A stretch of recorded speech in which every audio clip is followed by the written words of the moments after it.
खासदार सुप्रियाताई सुळे सध्या आपल्यासोबत आहेत. आपण त्यांच्यासोबत चर्चा करणार आहोत. ताई, गणपोटे परिवाराला भेट घेतली आहेत, काय आश्वासित केलं आहे? हो, मी त्यांच्या दुःखात फक्त श्रद्धांजली अर्पण करण्यासाठी आणि त्यांच्या दुःखात फुलना फुलाची पाकळी, आपण काही नाही तर थोडंसं प्रेम देऊ शकतो, दुसरं काय करू शकतो. एवढ्या संघर्ष, एवढ्या त्यांच्या घरात एवढा मोठा प्रसंग झाला आहे, म्हणजे खूप दुर्दैवी घटना आहे. अतिशय दुर्दैवी घटना आहे. अख्खा देश हळहळतोय. आता राज्य शासनाच्या माध्यमातून पण ह्या कुटुंबाला मदत मिळणार आहे. आपणच आज सकाळी जगदाळी परिवाराला भेटण्यासाठी गेलेला होता. त्या ठिकाणी म्हटलं की आसावरीला जी सरकारी नोकरी भेटणार आहे ती पुण्यामध्येच भेटावं असं आपण म्हटलात. आता या ठिकाणी गणपोटे परिवाराला भेटलात. यांचा पण एक मुलगा आहे. काय ह्या परिवाराच्या प्रती काय संवेदना आहेत? अर्थातच मी पहिल्यांदाच माननीय मुख्यमंत्र्यांना पत्र लिहिलं होतं की या सगळ्याच कुटुंबांना मदत करा आणि नोकरी द्या. आमच्या मागणीला होकार दिल्याबद्दल मी महाराष्ट्र सरकारचे आभार मानते. आणि आसावरी एकुलती एकच मुलगी आहे आणि तिची आई आता एकटी राहणार, आजी घरात एकटी आहे.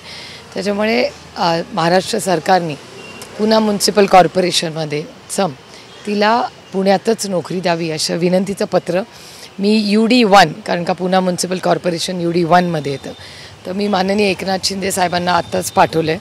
त्याची कॉपी पुण्याचे पालकमंत्री DCM त्यांना आणि माननीय मुख्यमंत्र्यांनाही पाठवलेली आहे. आणि माझी विनंती राहील की ह्या कुटुंबांमध्ये ज्या ज्या नोकऱ्यांची संधी मिळेल ती ज्या शहरात आहे तिथे जर दिल्या तर त्या कुटुंबाला आधार मिळेल. तर दहशतवादाच्या विरोधामध्ये केंद्राने अशी कुठली ठोस भूमिका घेणं गरजेचं आहे. अद्यापही कुठली भूमिका घेताना आपल्याला दिसत नाही. मी ऑल पार्टी मीटिंगला गेले होते तेव्हाही आम्ही सांगितलं होतं, सगळेच विरोधी पक्षांनी शब्द दिला होता केंद्र सरकारला की अशा काळात आम्ही काही टीका टिप्पणी करत बसणार नाही. आपण भारतात सगळे एक आहोत. हा हल्ला झाला आहे, तो दुर्दैवी आहे, त्याचा जाहीर निषेध करतो आणि भारतीय म्हणून आपण सगळे या दुःखात आणि या संघर्षात एकत्र आहोत. आणि त्याच्यामुळे या पार्श्वभूमीवर म्हणून आम्ही गेले 15 दिवस कुठलीही टीका केलेली नाही. आम्ही मागणी करतो आहे की पार्लमेंटचं एक सेशन घ्यावं आणि याच्यावर सविस्तर चर्चा झाली पाहिजे. आज खरं तर तुम्ही पुरंदरला जाणार आहात. ज्या शेतकऱ्यांनी विमानतळाला विरोध केला आहे तिथले जाऊन तिथं भेटी देणार आहेत. मात्र तिथले जे पुरंदरचे आमदार आहेत विजय शिवतारे यांनी असं म्हटलं आहे की या ठिकाणी दलाल घुसलेत आणि दलालाच्या माध्यमातून ह्या सर्व गोष्टी होत आहेत. मला नाही बाबा ह्याची काय माहिती. मला एवढंच माहिती आहे की परवाच्या दिवशी पोलिसांमध्ये आणि स्थानिक मध्ये जी तुम्ही बघितलं तुमच्या चॅनलवरही दाखवण्यात आलं.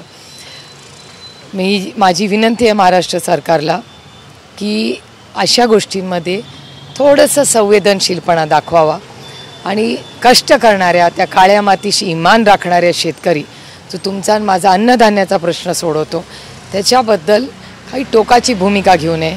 कोणीही त्या एअरपोर्टच्या विरोधात नाही. तो एअरपोर्ट झाला पाहिजे का ही सगळ्यांचीच भावना आहे. पण एवढीच विनंती आहे की जे व्हावं ते सन्मानाने आणि प्रेमाने व्हावं. महाराष्ट्र सरकारने त्या शेतकऱ्यांची थोडं ऐकून घ्यावं, समजून घ्यावं आणि मार्ग काढावा. शेतकऱ्याप्रती सरकारने संवेदना दाखवावी आणि शेतकऱ्यांचा सन्मान ठेवावा अशी भूमिका खासदार सुप्रिया सुळे यांनी घेतलेली आपल्याला पाहायला मिळते. कॅमेरामॅन विशाल रायपुरेसोबत लक्ष्मण जाधव, TV9 मराठी, पुणे.